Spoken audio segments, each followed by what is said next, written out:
Zimbabwe's Electoral Commission will release the results of the country's presidential election today. The streets of the capital, Harare, are quiet this morning following a violent end to the announcement of parliamentary results. Soldiers fired on protesting opposition supporters in Harare yesterday, and 3 people were killed. Yeah, the protests began after official results showed that the ruling ZANU-PF party had easily won a majority in the parliamentary ballot, strengthening President Emmerson Mnangagwa's prospects of holding onto power in the key presidential race.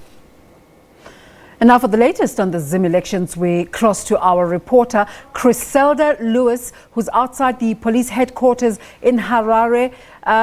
Good morning, Chriselda. Well, thank you very much, Sakina and Leanne. Of course, everybody asking questions at this stage. What are the latest developments regarding the announcement that was made by the Zimbabwe Republic Police last night on the number of deaths and, of course, those who were injured in the violence that we saw in the Harare city centre yesterday? Without further delay, let me join Charity Charamba, who is the Senior Assistant Commissioner. Ma'am, thank you very much for your time this morning. Is there any update at this stage in terms of whether you've been able to identify those who have died and exactly how many are injured? At the moment, we don't have a particular update, but we'll be able to update you perhaps in 2 hours' time. We are working on that, and we are also conducting investigations.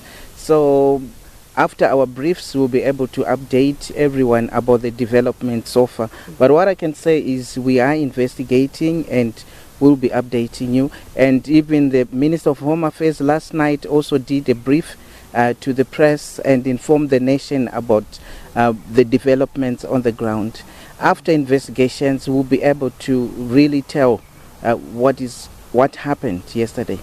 You're also still looking through the footage, I understand, to try and identify those perhaps who may have been involved in yesterday's violence. We are not looking for the footage. We already have the footage because we have it, and we are going to use it. So there's also a call, Senior Assistant Commissioner, that calling for Tendai BT, for example, amongst those to come and assist police with some of the footage that you have. Has there been any contact at this stage with Mr. Tendai BT? That's what I'm saying. I'll be able to provide you with answers after we get a briefing. For now, it's too early for me to comment on anything, but definitely when we get the information that you require, you'll be updated.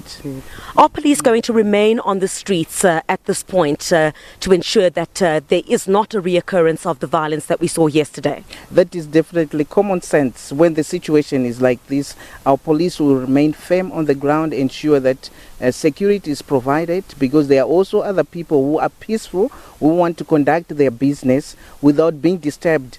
And it is our role and responsibility as the Zimbabwe Republic Police, our constitutional mandate, to provide security, maintain law and order in our country. So police officers will be firm on the ground. Are you looking for any particular number of suspects at this stage? Do you expect to make arrests anytime soon? When investigations unfold, you can never tell. But as they unfold, it is then when you actually see that we have so many suspects.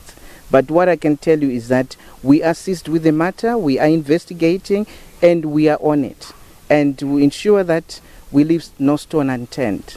All right, the Senior Assistant Commissioner, Charity Charamba, will certainly catch up with you straight after that briefing that you're just about to enter into. Thank you very much for your time, ma'am. The Senior Assistant Commissioner here in Zimbabwe, Charity Charamba, just giving us an update. They're about to go into a meeting now, I guess, to get further details on what they had released last night, indicating that 3 people had died.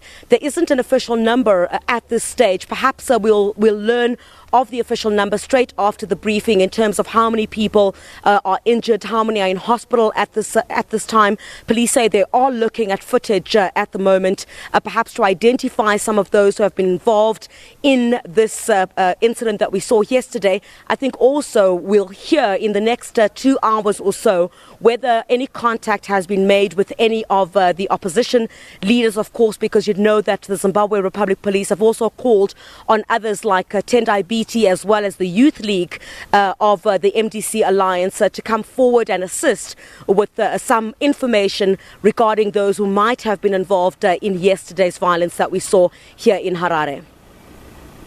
Chriselda Lewis there reporting from Harare, and we apologize we're not able to cross live to her. Apparently she's in a meeting with the police generals. Yeah.